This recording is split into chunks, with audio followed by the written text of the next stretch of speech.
Aujourd'hui, on va vous parler du poêle de masse, mais pas n'importe quel poêle de masse, on va vous parler du Rocket Stove.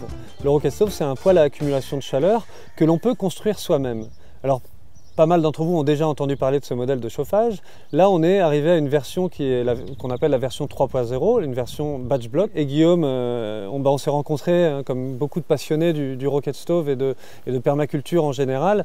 Il habite pas très loin d'ici et vous le verrez, vous le trouverez sur notre site Avenir Permaculture. Il est ingénieur et avant tout dans la cartographie, mais il s'est passionné aussi pour le Rocket Stove. Et on a monté ce projet ensemble de construire ce nouveau poêle, de l'expérimenter, de le faire avancer la recherche et d'organiser un chantier avec plusieurs personnes passionnées pour en construire un dans notre grange.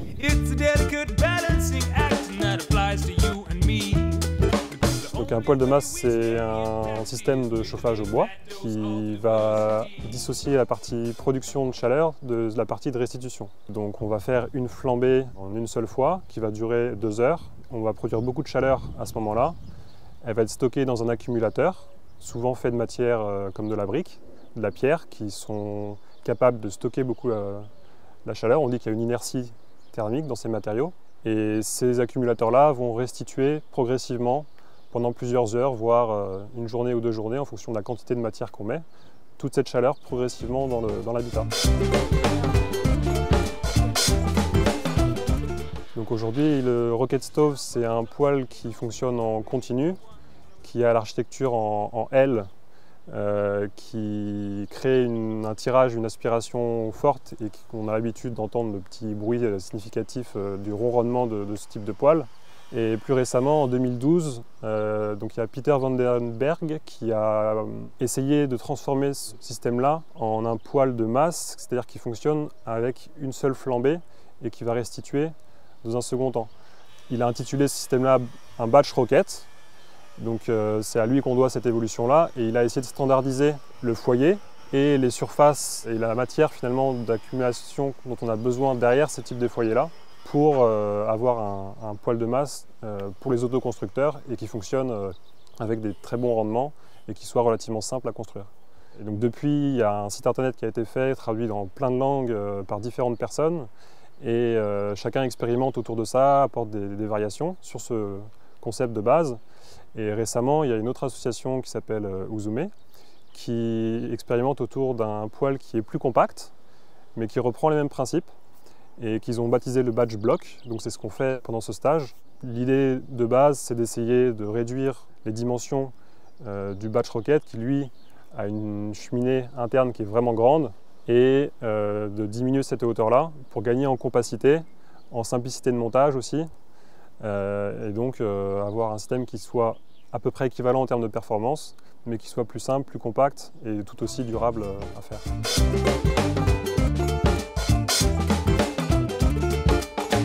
Alors de manière générale, un poêle de masse, c'est 3 choses. C'est un foyer dans lequel on vient mettre le bois, brûler ce bois et les gaz qui sont produits par ce bois. La deuxième chose, c'est un banc d'accumulation, une surface, un volume qui vient stocker cette chaleur-là.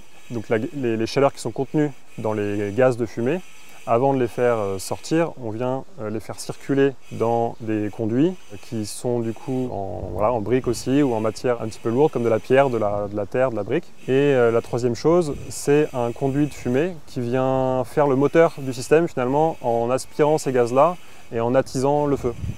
Donc c'est ces 3 choses-là, un foyer, un accumulateur et une cheminée.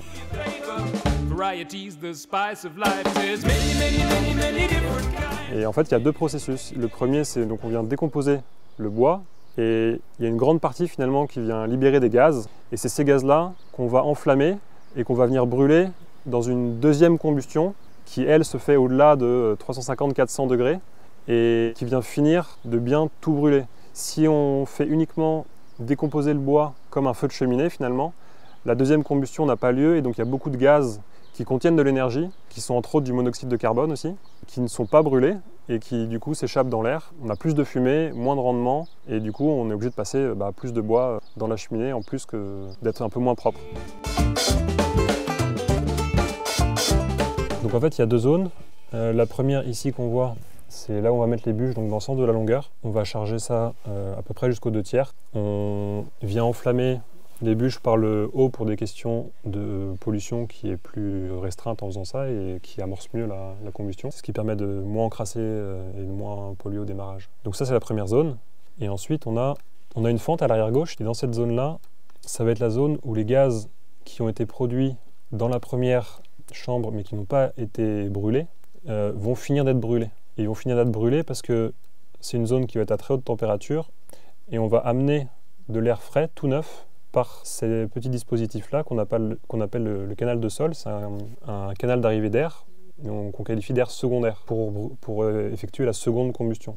Donc par cette petite bouche-là, un peu une forme de cobra, on vient souffler de l'air juste devant la fente qui va se mélanger avec les gaz et donc l'oxygène va réduire le carbone et libérer l'énergie qui nous reste dans les gaz. Et donc c'est dans cette zone-là qu'on va finir de les brûler. Les gaz remontent. Et ils remontent jusque là où ils peuvent, parce qu'un gaz chaud remonte le plus haut qu'il peut. On peut imaginer ça comme un lit de rivière renversé. C'est une cascade, mais qui fonctionne dans l'autre sens. Donc il faut imaginer que les gaz très chauds, eh ben, ils vont couler voilà, comme de l'eau qui coulerait, mais vers le haut. Donc là, on va se retrouver à remplir une petite cloche. Et cette petite cloche, elle est derrière là. Donc c'est une cloche dans laquelle les gaz vont rester une partie du temps finalement, parce qu'elle est assez grande. Ils vont se refroidir doucement au fur et à mesure qu'ils libèrent leur chaleur contre les parois en briques et ils vont donc redescendre. L'endroit principal où ils peuvent redescendre, disons, c'est celui-là. Donc c'est le même conduit que l'autre, mais dans l'autre sens. Donc là, ils vont redescendre en refroidissant. Ils refroidissent, ils arrivent à cette petite ouverture-là, et là, on rentre dans l'accumulateur. Donc là, on a décidé un petit accumulateur. Pour le moment, on veut être sûr que les gaz restent suffisamment chauds pour que la flambée se passe bien, qu'on ait toujours une combustion qui soit bonne. Si on avait mis un accumulateur trop grand, trop important, on aurait des gaz qui perdraient finalement toute leur chaleur et qui ne permettraient plus à la cheminée d'avoir sa fonction d'aspiration et de moteur du système. Donc les gaz, une fois qu'ils redescendent par la colonne en se refroidissant, la colonne qui est à l'intérieur, ils repassent par cette petite ouverture-là. Ils sont toujours chauds et ils n'ont pas d'autre choix du coup là que de monter. Donc naturellement, ils ont tendance à monter. On leur propose de monter, donc ils vont monter. Et ils vont ensuite passer au-dessus de la cloison du milieu, passer de l'autre côté et de nouveau redescendre. Dans les poêles de masse, de manière générale, il y a souvent des circuits, soit en banc qui font des allers-retours ou des zigzags, soit un système de cloches et de conduits qui redescendent pour justement optimiser la circulation des gaz et chercher à les faire circuler le plus longtemps possible dans un volume restreint pour récupérer leur énergie. Donc là, ils viennent redescendre complètement et repassent par la petite ouverture qui est ici. Et ils vont même descendre en dessous du foyer là et ressortir sur le côté qui vient accueillir le conduit qui sera fait en partie en briques et avec des boisseaux, ici en rouge. Voilà, et ensuite là c'est pas symbolisé, mais au-dessus de ces boisseaux-là, on passe à l'étage et on vient avoir une zone qui à nouveau récupère la chaleur des gaz dans un second petit accumulateur avant le conduit final et la sortie en toiture des gaz. Alors aujourd'hui, en termes de matière uniquement, on a environ 800 € de briques et de matériaux réfractaires. Avec ça, on a aussi le coulis, le mortier qui vient lier les briques entre elles. On a des joints d'étanchéité. Donc ça, c'est pour la partie vraiment tout ce qui est lié au réfractaire. Et ensuite, on a entre 200 et 300 € d'acier qui vient ceinturer le poêle pour éviter qu'il se dilate avec la chaleur et le rendre plus robuste sur le long terme.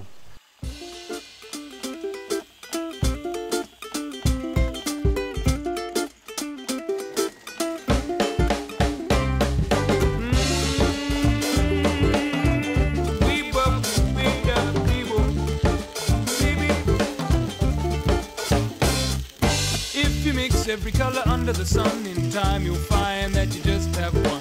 Better give them all a chance to shine, cause otherwise you end up with the same thing. It's a delicate balancing act, and that applies to you and me. Because the only way we stay intact is with a big fat dose. Dans les 200-300 € d'acier, on a également tout l'accastillage, donc toutes les portes de four, la porte de foyer, qui sont comprises dedans. Our bodies are a billion organisms fit into one. There's no telling where the last one ended. where the next tiny little bacteria begun. You see, diversity is your friend, and if your food only had one flavor. On a un petit accumulateur, donc on a aussi acheté quelques briques plâtrières qu'on a remplies de terre et de sable pour faire un système d'accumulation abordable et pas cher et qui permet aussi d'avoir une masse d'accumulation relativement conséquente pour le peu de surface d'accumulateur qu'on a. Many people in society, many different opinions on the way to do things, many songs to sing.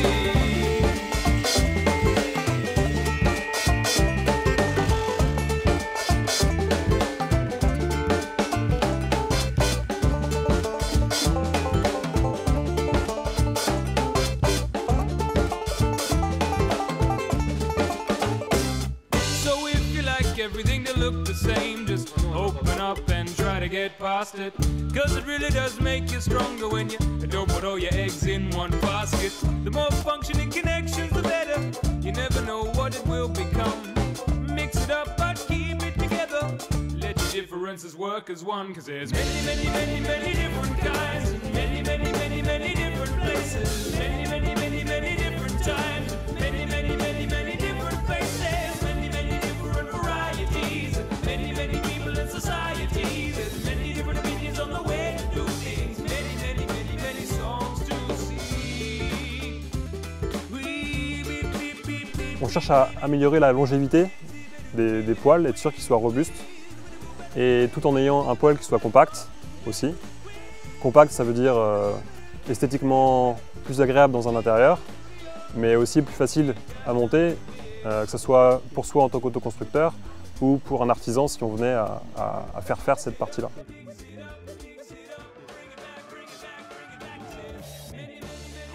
Moi, ce qui me motive, c'est d'essayer d'apporter des solutions techniques qui soient simples et que chacun puisse s'accaparer dans des problématiques qui sont essentielles, c'est-à-dire se loger, se nourrir, se chauffer.